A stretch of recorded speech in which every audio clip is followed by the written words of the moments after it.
Hello everybody, this is Yoko Cinema Reactions, and apologies for part of the reaction being not blind, well, as blind as it could be, considering I already knew what was coming, because, like I had said in the reaction, I had looked all this up way back when I guess I was during season 1 of the show. So I knew the info, I just didn't know how it was going to be presented in the show. So, and yeah, it's not blind anyway because my camera froze, and I don't know why it does it. I don't know when it's going to do it, or if it's going to do it, or what causes it. I just know it does it sometimes. So, I don't know. Anyway, this is going to be my review for 7 Deadly Sins, Season 3, Episodes 8 and 9. And for those of you who have already gotten past this point, and are probably already in Season 4, yeah. These 2 episodes. We get Gother's backstory after the Holy War thing, and the whole what's up with Elizabeth and why she has a past form, and why no one's told her. Well, it turns out that Gother was whatever the original Gother did at the tree during the war. I'm assuming he had knocked Gother out. Our Gother, I mean. And did the ritual. And for I'm assuming it's because he's a demon. I wish they would shut up in there. Anyway, I'm assuming it's because he's a demon, but between 3,000 years ago, 3,000 years. Actually, less than that, because this is already in the past, 45 years ago. His body has not decomposed at all. It's like he's preserved, like a... What will be the word? What will be a comparison? Like a well-preserved, dried-up corpse. Like a well-preserved, dried-up mummy, essentially, where the body has not decomposed at all, because 3,000 years, most human bodies wouldn't even be able to have their skeletons remain by that point. All that will be left will be clothes and a big pile of dust. Even then, I don't even know if the clothes would survive. But his body is not even decomposed at all, because Gother found him. He woke up in some cavern, and he ends up being found by, essentially, who would be, Elizabeth's aunt? Her father's sister, essentially? And, she ends up befriending him, and got him into his love for reading, even though he doesn't remember her in the future. His love for reading that she gave him, and some other aspects of who he is, still remain, even though the memories did not.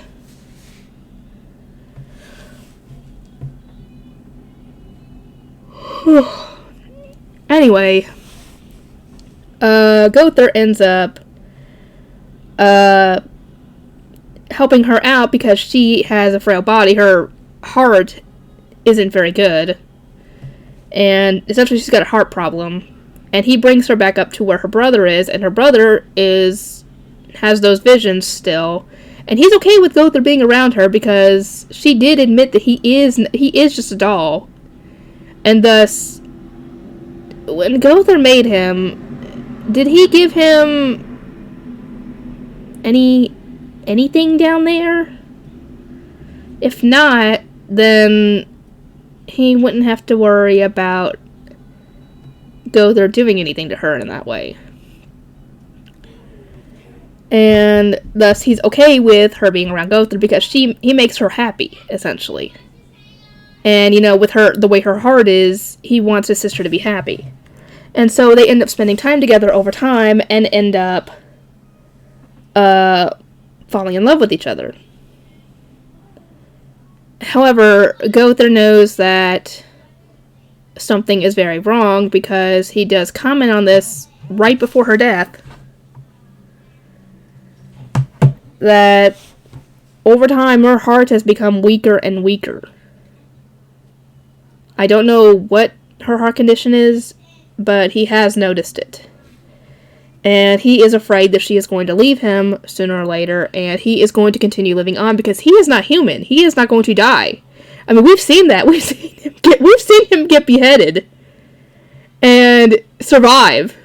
How does he survive being burnt at the stake? I don't know. We never get an explanation on that. But yeah, he finally essentially shows her how much she means to him by giving her a kiss, and it's not long, it's like right after that she does die. And he just can't accept it. And he thinks, in his logic, her heart is not working anymore. So in his logic, he can give her his heart, and she would continue to live on.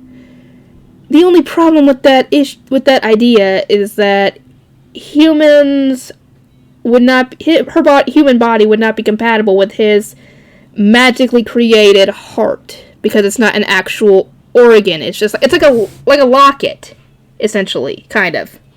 You get what I'm saying? Kind of the logic on that. And so even if he did manage to put it into her body, it would not work unless he was somehow able to use magic to make it work. And even then, he does not know how to, I'm assuming. And while he's doing all this, the guards rush in, having heard him crying out to not leave him, and they don't hear anything out of her, so they assume that something is wrong, and they run in right after he pulls his heart out of his chest and tries to, I guess, implant it in her.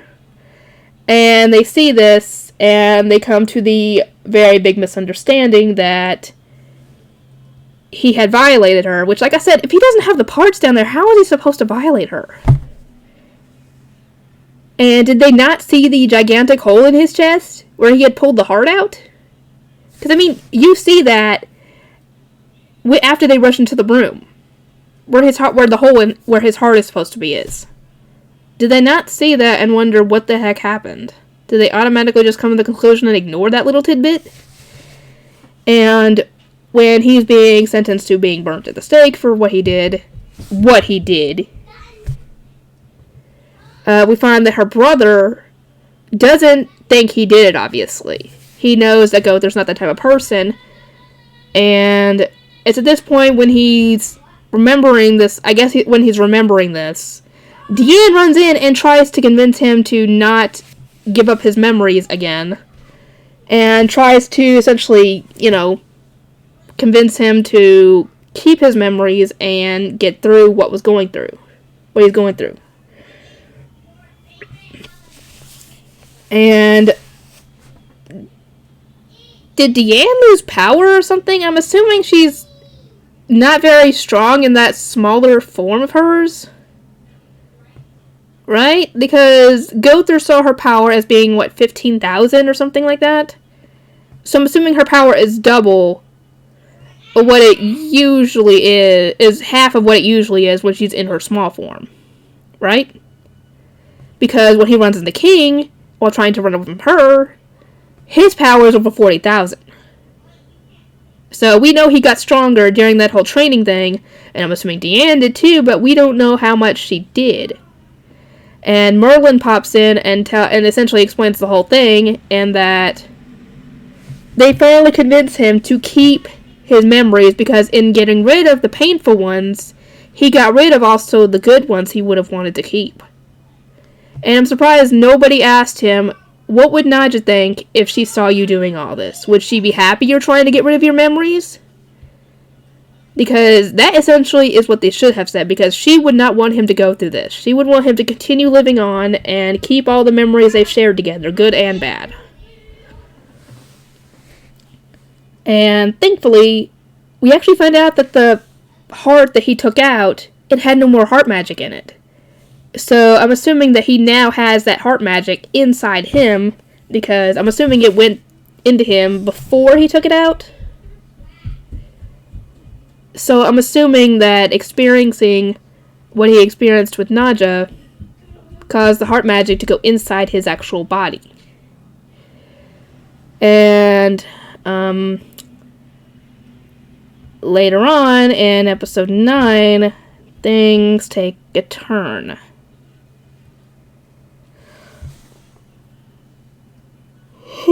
Sorry guys, I'm tired. Anyway, episode 9. I'm surprised that Deanne and King didn't go and tell Meliodas, hey, we experienced this during our time in the Fairy King's forest. Do you know if it means anything? And he would have told them, don't mention this to Elizabeth. Because this could have all been avoided had they done that. Oh, and we find out, I'm assuming that this whole part of the interaction was during the daytime, because King had drunk too much, and him and Gother and Escanor were trying to get him somewhere where he could sleep it off, and King kind of woke back up and ended up knocking Escanor's glasses off his face, and he suddenly transformed into his strong form. And his strong form seems to be a little more arrogant. Not really arrogant, but what he said before Gother put the glasses back on his face. I was summoned here just to be your caretaker or something like that. I can't remember exactly what he said, but it sounded like he's not too happy when he comes out, and it's to that situation. Let me know what you think of that in the comments, because I'd love to hear that. But thankfully, Gother got the glasses back on his face, and apparently the glasses keep him from transforming during the day. And I actually thought this was happening at night. And I was like, really? You transformed at night?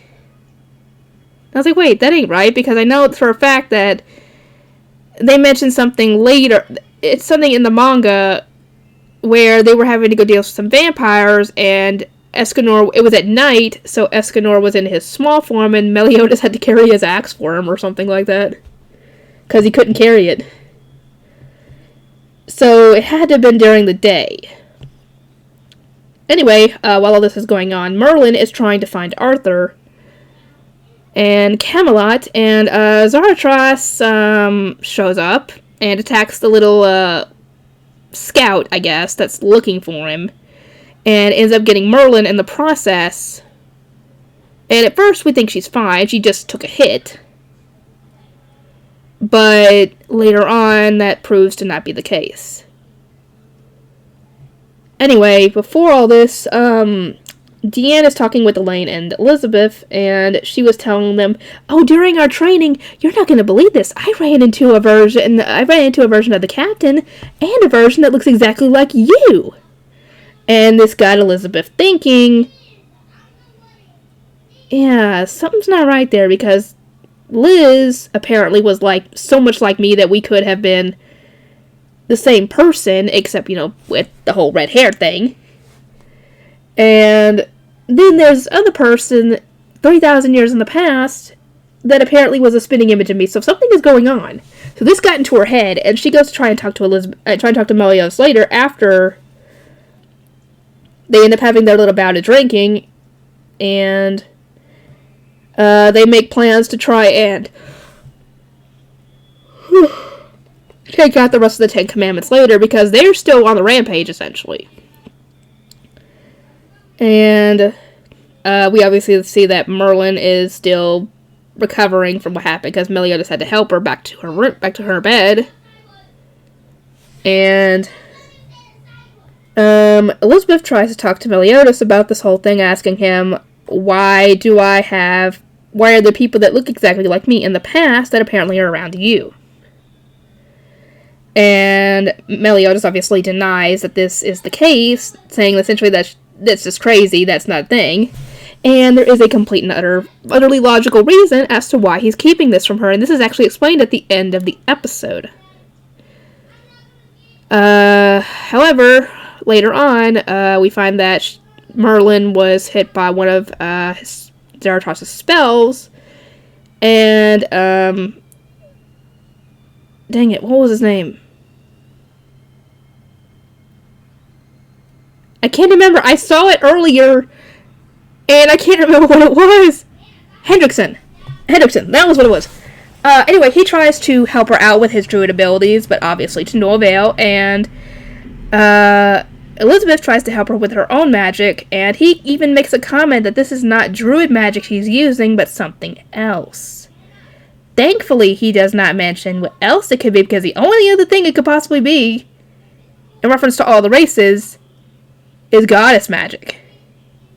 However, that little glimmer of thank goodness nobody mentioned this is short-lived, as Elizabeth runs into Zarathus inside Merlin, while she's trying to help her, and he spills the beans! And this is around the time where my stupid webcam stopped working. So up to a little past that point is not blind. Anyway, he mentions to her that Meliodas is still clinging to the cursed goddess, and that every time she dies, she is reincarnated and loses her memories and still runs into Meliodas. And she's like, what are you talking about? And he explains to her that, yeah, she has been essentially that she is a goddess. And that every time she dies, she is reincarnated, loses her memories, and ends up finding her way back to Meliodas and makes him suffer, according to him. And like I said in the reaction, that's all Meliodas' choice, because if she loses her memory, she's not going to go looking for him. And Meliodas is the one who makes the choice to be around her every single time she reincarnates. So if anything, when anybody's making him suffer, it's himself. And technically he kind of is making himself suffer, because he knows if she remembers who she really is, or who she used to be, it's all over. And I knew this. I knew this information, because like I said, I had looked this up when I didn't even think we were getting a season 2 for this show. So I figured, why not? Why not look up this information about the characters, because otherwise I'm not going to get to know it. And, so, yeah. So now she knows the truth. That Meliodas was trying to hide from her. That she is the reincarnation of the goddess Elizabeth from 3,000 years in the past, and Liz's reincarnation as well. And she's overjoyed at this because she knows that no matter what, she still gets to be around Meliodas, no matter how many times she's reincarnated. But she doesn't know the drawback of this information. At this point, she has not regained her memories yet, so there was still hope that what was to pass would not come to pass. However, I don't know if this was the next day. I'm assuming it was the next day. But because they were heading out to try and, take out the rest of the Ten Commandments, and Bond actually asked Meliodas if he could sit this one out because they were going to probably be going after Melascula. And he knows that if Melascula is killed, Elaine's connection and hold on this world will disappear and she will die again. And he wants to be with her when she does. Which is kind of like the whole Gotha and Nadja thing. And yeah, Bond was asking Meliodas, how would you know what I've gone through? How would you know how this feels? And I was like, dude, he knows more than you know. Considering he's gone through the exact same thing, and he might have to go through it a third time. If it goes the way I thought it was going to go. And it actually does. Because she starts getting her memory back from when she was the goddess Elizabeth. And he realizes this because she mentions some names that were back then, and that Merlin had been a lot younger back then, because we all know that something goes up, that Merlin is a lot older than she claims to be. And you can also tell because both of her eyes are, they're the goddess eye, essentially the goddess eyes at this point, and she passes out. And Deanne still has no clue what the ramifications are of what just happened. She claims that Meliodas was the one who was mean for not telling Elizabeth about this and lying about it on purpose, and even Merlin was telling her to be quiet, because she knows that something bad is happening because of this. And Meliodas explains that once she gets all her memory back of who she is, or who she used to be, she will die in 3 days. And that was the entire reason as to why Meliodas never mentioned this to her, or any of the others, because she could have overheard it. Because he didn't want to go through losing her again. And that is a perfectly valid reason, considering last time he lost her, the kingdom of Danafall, whatever the heck it was called, was completely destroyed. Who knows what would happen if Elizabeth was to die? Again. So yeah, Bond now knows that Meliodas essentially knows exactly what Bond was going through with the whole Elaine thing. And he might end up losing her a third time if they aren't able to stop it. And I don't even know what they would do to stop it, this curse thing, because it's a curse. How are they going to break it? And this curse, I'm assuming, was placed on Elizabeth by her own people, the goddesses. So I don't know what they would do to stop this. Or what they would even be able to try at this point. So now, the secret's out. The entire secret on that is out. Anyway, give me your thoughts on this, and I will see everybody next time.